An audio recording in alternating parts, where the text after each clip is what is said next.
তৃণমূল কর্মী শওকত বিধায়ক যিনি আছেন ওনার ঘনিষ্ঠ তৃণমূল কর্মীকে গুলি করে খুন করা হয়েছে এবং তিনি ঘটনাস্থলে গিয়ে বলেছেন যে আইএসএফ দুষ্কৃতী যারা তারা এই কাণ্ড ঘটিয়েছে এবং সরাসরি আপনার নাম উল্লেখ করে বলেছেন যে আপনার মদতে এই ধরনের ঘটনা ঘটেছে। কি বলবেন? আমি ভাঙড়ের বিধায়ক হিসাবে সর্বপ্রথম যে খুনটা হয়েছে, যে মানুষটা রাজ্জাক খাঁকে যে খুন করেছে, এর চূড়ান্ত প্রতিবাদ করছি। সাথে সাথে প্রশাসন বন্ধুদের বলবো, রাজনৈতিক কর্মী না দেখে ভাঙড়ের একজন কর্মী মানুষকে খুন করা হয়েছে, এই হিসাবে তদন্ত করা হোক। যে বা যারা যুক্ত একটাও না ছাড় পায়, তাদের সর্বোচ্চ শাস্তির ব্যবস্থা করা হোক। আমরা বারবার ভাঙড়কে চাইছি বোম গুলি মুক্ত ভাঙড় হোক, হিংসা অশান্তি মুক্ত ভাঙড় হোক। দুর্ভাগ্য আমাদের, ভাঙড় ডিভিশন করার পরেও ভাঙড়ের মানুষকে এই ধরনের খুন হতে হচ্ছে দুষ্কৃতীদের দ্বারা। এখন শওকত মোল্লা সাহেব রাজনীতি করছেন, তিনি আইএসএফ কে আমাদেরকে দেখে দেওয়ার চেষ্টা করছে। কিন্তু শওকত সাহেবের যদি আমরা প্রিভিয়াস রেকর্ড দেখি, সেই রাজ্জাক সর্দার থেকে শুরু করে মানিক পাইক থেকে শুরু করে বিভিন্ন সময় আমরা দেখেছি খুন করেছে তাদের দলের লোকেরা, তারাই যুক্ত থেকে অন্যদেরকে, তাদের দলের প্রথম সারির নেতাদেরকে সাইড করেছে। সেই জাহাঙ্গীর খান চৌধুরী থেকে শুরু করে এই ধরনের অনেক আছে। এটা শওকত মোল্লা সাহেবের প্রিভিয়াস রেকর্ড। এখন এই খুনটার কারণ কি হতে পারে? আমি সকালে কয়েকটা ফুটেজ দেখছিলাম পরিবারের লোকজনের, তারা কেউ দাবি করছে ওই দিন 3 জন ছিল, যখন তাকে খুন করা হয় 2 জন তাকে ছেড়ে চলে গিয়েছে। এখন একটা সন্দেহ থেকে যাচ্ছে। সাথে সাথে আজকে আর একটা ভিডিও ফুটেজ দেখলাম, পরিবারের লোকজন সরাসরি বলছে এটা গোষ্ঠীদ্বন্দ্বের শিকার হয়েছে। এবং বাস্তবিক কথা, আমি যতটুকু খোঁজ নিলাম, ওই অঞ্চলে ওই যেখানে বাড়ি যে ছেলেটিকে খুন করেছে, ওখানে আইএসএফ বা বিরোধীদের সাথে ওর সম্পর্ক খুব একটা খারাপ ছিল না। কিন্তু আমি যতটুকু খবর পাচ্ছি, এই লোকটি যাকে খুন করেছে ওরা, আপনার একদা সময় আরাবুল ঘনিষ্ঠ ছিল, প্রেসার দিয়ে চাপ দিয়ে এখন শওকত ঘনিষ্ঠ করেছে। এবার এই সুযোগটা কে নিয়েছে, এটা তদন্ত সাপেক্ষ। একাধিক ইকুয়েশন উঠে আসছে এই খুনের রহস্যের পিছনে, তবে সবটাই সমাধান করতে পারবে প্রশাসন, ইনভেস্টিগেশন অফিসার। আমি আশা করব নিরপেক্ষতা বজায় রেখে এটা তদন্ত হোক। আর সাথে সাথে এটাও বলে রাখছি, পরিবারের সাথে আমি যোগাযোগ করার চেষ্টা করছি, পরিবারের সমর্থ নেব।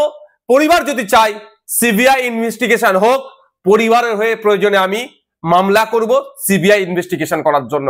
কারণ আমি একজন বিধায়ক এখানে ভাঙড়ের, সেটা আমার বড় পরিচয়। কোন দলের নেতা, কোন দলের চেয়ারম্যান, তার থেকে বড় পরিচয় ভাঙড়ের আমি বিধায়ক। ভাঙড়ের মানুষ খুন হয়েছে, ভাঙড়ের মানুষকে যারা খুন করেছে তাদেরকে আমি শান্তির ঘুম ঘুমোতে দেব না। আর সাথে এটাও বলছি, যদি এটাকে রাজনৈতিক চক্রান্ত হয়ে বিরোধীদের উপরে দমন পীড়ন বা সাধারণ মানুষকেও যদি ডিস্টার্ব করার চেষ্টা হয়, আমি সেই পরিবারগুলোকে সাথে নিয়ে সিবিআই তদন্ত হবে, সিবিআই তদন্তের জন্য বা বিচার বিভাগীয় তদন্তের জন্য কোর্টের দ্বারস্থ হব। এটা কি তাহলে আরাবুল আর শওকত সাহেবের গোষ্ঠীদ্বন্দ্বের? দেখুন, এই ধরনের ঘটনা রাজ্যের বিভিন্ন জায়গায় ঘটছে, শাসক দলের নিজেদের মধ্যে গোষ্ঠী কন্দল।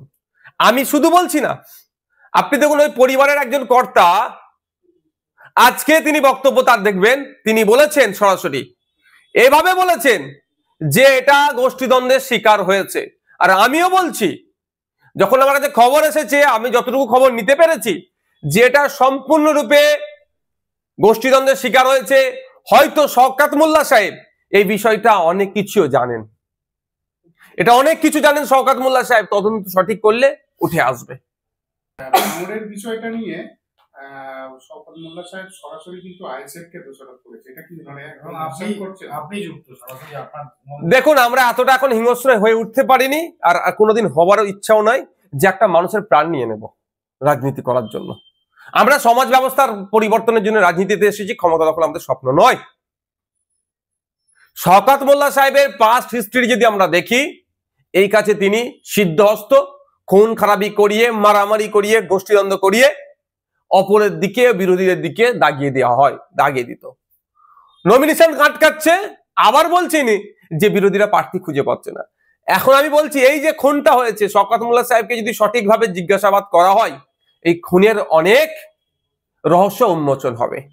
এটা সম্পূর্ণরূপে আমি দায়িত্ব নিয়ে বলতে পারি, আমি দায়িত্ব নিয়ে বলছি, এটা গোষ্ঠীদ্বন্দ্বের শিকার হয়েছে। এবার কোন গোষ্ঠী করেছে আর কেন করেছে, কোন গোষ্ঠী করেছে এটা এই মুহূর্তে বলা সম্ভব নয়।